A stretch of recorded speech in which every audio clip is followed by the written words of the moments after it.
Hello मेरे प्यारे साथियों, कैसे हैं? आई होप कि आप बहुत अच्छे होंगे और आप अपनी पढ़ाई को स्टार्ट किए होंगे। बच्चों, आज के इस वीडियो में हम करने वाले क्या हैं? करने वाले हैं एक्सरसाइज 5.3 का जो क्वेश्चन नंबर 9 है। क्वेश्चन नंबर 9, इसके अलावा भी और किसी क्वेश्चन में आपको डाउट है तो प्लेलिस्ट को आप फॉलो करके और सारे डाउट के क्वेश्चनों को डाउट को क्लियर कर सकते हैं। हम करने वाले हैं क्वेश्चन नंबर 9। देखते हैं क्वेश्चन नंबर 9 क्या है और इसमें हमें क्या करना है। कह रहा है क्या कि if the sum of first 7 term of an AP is 49 and 17 term is 289, find the sum of nth term of AP। देखिए हमारे पास एक nth टर्म की AP का सम फाइंड करना है, जिसमें सम ऑफ 7 टर्म का जो सम है वो 49 है और 17 टर्म का जो सम है वो किसके इक्वल है? 289 के इक्वल है। इसका मतलब योग पूछ रहा है आपसे। अगर हम कहें क्या कि S7 की वैल्यू दे रखी है हमारे पास, S7 की वैल्यू हमारे पास क्या है? 49 है और S17 की वैल्यू आपके पास क्या है? 289 है।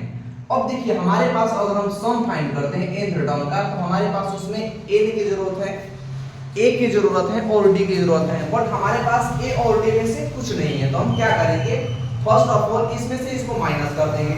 तो S17 को अगर हम देखें सम ऑफ टर्म के फॉर्मूले पर अगर हम इसको क्या करें? सिंपलीफाई करें, तो हम इसको ऐसे लिख सकते हैं कि S17 is equal to 17 upon में 2 into a प्लस n की जगह पर 17 माइनस 1 into d। आपको पता नहीं होगा हमने कैसे कैसे लिख दिया, बट सब रखिए। देखिए सम Sn का जो फॉर्मूला होता है वो इस टाइप का होता है, n अपॉन में 2a plus n minus 1 into d, ये फॉर्मूला होता है। तो हमने क्या किया है? A17 की वैल्यू निकाल रखी है, तो A17 17 अपॉन में 2a plus n minus 1 into d। अगर हम यहां से निकालें क्या? A17 निकालें, तो A17 देखिए तो कितना है आपके पास? 289, तो 289 रख लीजिए इज इक्वल टू 17 अपॉन में 2। अब देखिए 2 into a, तो 2a हो जाएगा, क्योंकि यहां पर 2a प्लस का 17 में से एक जगह क्या बचेगा? 16। 16 का इंटू डी से होगा तो कितना हो जाएगा? 16d।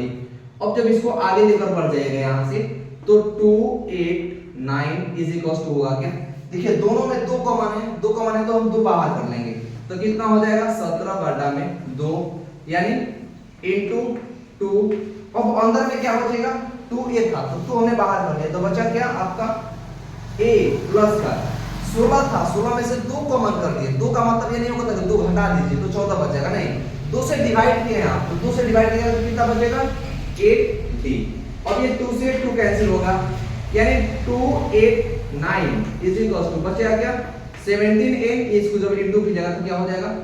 17a प्लस का 17 8 कितना हो जाएगा? यानी 17 हो जाएगा, ये 17 8 कितना हो जाएगा? 36 से 17 50 से 17 चल दो तो 17 8 36 से 136d। इसको ले लीजिए क्या इक्वेशन फर्स्ट। अब आते हैं S7 की जगह पर, तब S7 आइएगा तो S7 को भी हम ऐसे ही सॉल्व करेंगे। तो S7 क्या हो जाएगा? S7 भी होगा 7 अपॉन में 2a प्लस 7 माइनस का 1 into d। इसको फर्स्ट ले लीजिए। अब देखिए A7 क्या है? 49 है, तो 49 इज इक्वल टू 2, ये कितना होगा? 7 अपॉन में 2a प्लस का 6d। अब यहां से भी देखिए आपको क्या है? देखिए 2 और 2, इसमें दोनों में 2 कॉमन है, तो 2 बाहर आ जाएगा, तो बचेगा क्या? ये बच जाएगा इस टाइप का 49 इज इक्वल टू 7 अपॉन में 2 into, अब क्या हो जाएगा? 7 अपॉन में 2 into। अब यहां से देखिए आप ये काम ये कर सकते थे, थोड़ा सा इसमें हमने कुछ थोड़ी सी कैलकुलेशन ये हुई है। देखिए अब यहां से क्या होगा? ये 7 अपॉन में 2 into 2 हमने बाहर कर दिया, तो बचेगा क्या? a प्लस का, देखिए अब 2 से डिवाइड कर दिए तो a बच गया, फिर 2 से डिवाइड कर दिए तो बचा क्या? 3 into d। अब ये हो जाएगा 2 से 2 कैंसिल, ये इनटू में है तो इस बार लेकर आ जाइए, तो कितना हो जाएगा? ये 7 7 जा 49, यानी ये हो जाएगा कितना? देखिए ये इनटू में था और बॉर्डर ऊपर था, तो ऊपर से नीचे आ जाएगा तो ये कैंसिल हो जाएगा, यानी 7 के पावर में 7 7 49, यानी 7 टाइम ये क्या हो जाएगा? बच जाएगा। तो बच जाएगा यहाँ पे a प्लस का 3 और d, ये हो जाएगा आपका क्या? Second equation. इसमें भी थोड़ा सा आप वहीं कीजिए, 17 जब इसमें कॉमन कर लीजिएगा तो 17 यहाँ पर डिवाइड हो जाएगा, यानी बच जाएगा क्या? ये 17 is equal to a plus का 17 8 36 से 8 और d हो जाएगा। ये हो जाएगा फर्स्ट इक्वेशन और ये हो जाएगा क्या सेकंड इक्वेशन। अब आपको करना है क्या है, थोड़ा सा यहाँ पर देखिए, कंफ्यूज मत होइएगा, ये आगे बढ़ता जा रहा है ऐसे, ये ऐसे बढ़ता जा रहा है। इक्वेशन फर्स्ट में से इक्वेशन सेकंड को हम माइनस कर देंगे, क्या करेंगे, अब यहाँ पर थोड़ा सा हम स्पेस ले, देखिए यहाँ के बाद आपको ध्यान रखना है, यहाँ के बाद डायरेक्ट हम कहाँ पर आए हैं, यहाँ पर आए हैं, ऐसे यहाँ पर आए हैं। तो देखिए इक्वेशन फर्स्ट माइनस का इक्वेशन सेकंड, इक्वेशन फर्स्ट में से इक्वेशन सेकंड को जब माइनस कीजिएगा तो क्या हो जाएगा, 17 is equal to a plus का 8d माइनस का कितना हो जाएगा, 7 is equal to a plus का क्या है 3d, क्या हो जाएगा 3d। तो यहाँ से माइनस कीजिए, माइनस ये माइनस ये माइनस, तो ये माइनस प्लस कैंसिल, 17 में से 7 जाएगा 10 इज इक्वल टू 8d, यानी 8d में से 3d जाएगा तो क्या बच जाएगा यहाँ पे 5d बच जाएगा, यानी d की जो वैल्यू यहाँ से आ जाएगी वो क्या हो जाएगी 2, क्या हो गई d की वैल्यू 2 आ गई। जब d की वैल्यू 2 आ गई तो किसी भी एक इक्वेशन में आप d की वैल्यू को रखेंगे तो वहां से a की वैल्यू आ जाएगी। जैसे देखिए अगर हम इसी इक्वेशन में रखें, कहां गए, फर्स्ट इक्वेशन हमारे पास कहां है, फर्स्ट इक्वेशन ये रहा, सेकंड में ही पुट कर लीजिए। अगर हम पुट करते हैं d की वैल्यू तो यहां पर लिखिए क्या, put the value of d in equation first. अब इक्वेशन फर्स्ट देखिए तो वहां पर क्या था, a प्लस का 8d इज इक्वल टू 17, तो हो जाएगा क्या, देखिए a के जगह पर आपके पास a नहीं है तो a प्लस का d के जगह पर कितना है 2 गुणे a कितना हो जाएगा 8 इज इक्वल टू 17।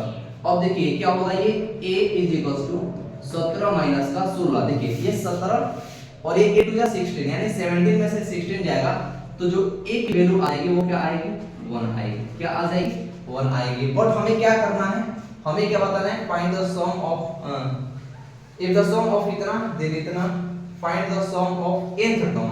अब हमारे पास a की वैल्यू आ गई है और d की वैल्यू आपके पास क्या है, d की वैल्यू आपके पास ये रहेगी, d की वैल्यू 2 आ गई। आपको फाइंड क्या करना है, इसमें फाइंड करना है सम ऑफ nth टर्म, तो थोड़ी सी हमें स्पेस के लिए मिटाना पड़ेगा। अब हमें इसमें बताना था सम ऑफ nth टर्म, तो हमारे पास जगह नहीं था तो हमने क्या किया, क्वेश्चंस को इरेज कर रखा है। आपको कंफ्यूजन नहीं होना है, आपको स्टार्टिंग यहां से करनी है, स्टार्टिंग करते करते यहां तक आनी है और इसके बाद कहां से आनी है, यहां से आनी है। अब देखिए सम ऑफ nth टर्म का फार्मूला क्या हो जाएगा, a अपॉन में 2a plus n minus 1 into क्या होगा d। अब हमारे पास जो जो भी वैल्यू है सारी वैल्यू को हम पुट कर देंगे। हमें बताना है सम ऑफ nth टर्म, तो सम nth की जगह पर n ले लीजिए, n अपॉन में 2 की जगह पर n अपॉन में 2 इनटू, अब देखिए a आपने कहीं निकाल रखा है, देखिए तो a आपने क्या निकाल रखा है 1, तो 2 इनटू 1 प्लस a जगह पर n माइनस का 1 इनटू d क्या आपने निकाला है, d देखिए d 2 निकाले हैं, यहाँ पर d की जगह पर 2 पुट कर लीजिए। अब इसको थोड़ा सा आगे ऐसे फाइंड कीजिए तो sn क्या होगा, n अपॉन में 2 यानी n अपॉन में 2, ये हो जाएगा 2 प्लस का, जब इसको n2 कीजिएगा तो ये क्या हो जाएगा 2n और माइनस का 2, तो माइनस का 2 प्लस का 2 कैंसिल आउट हो जाएगा, बचेगा sn n into 2n upon में क्या होगा 2, 2 से 2 कैंसिल, देखिए ये जो 2 है ये बाहर आ जाएगा, तो ये प्लस में था तो ये इनटू में है ना, तो ये इनटू होगा जाकर के, तो 2 से 2 कैंसिल, यानी n इनटू n का कीजिएगा तो क्या होगा n स्क्वायर हो जाएगा, यानी सम ऑफ nth टर्म की जो वैल्यू हो जाएगी वो क्या होगी n स्क्वायर के इक्वल हो जाएगी। आई होप कि ये क्वेश्चंस समझ में आ गया है, तो वीडियो को लाइक जरूर कीजिए। मिलते हैं नेक्स्ट वीडियो में नेक्स्ट क्वेश्चन के साथ, तब तक के लिए थैंक यू।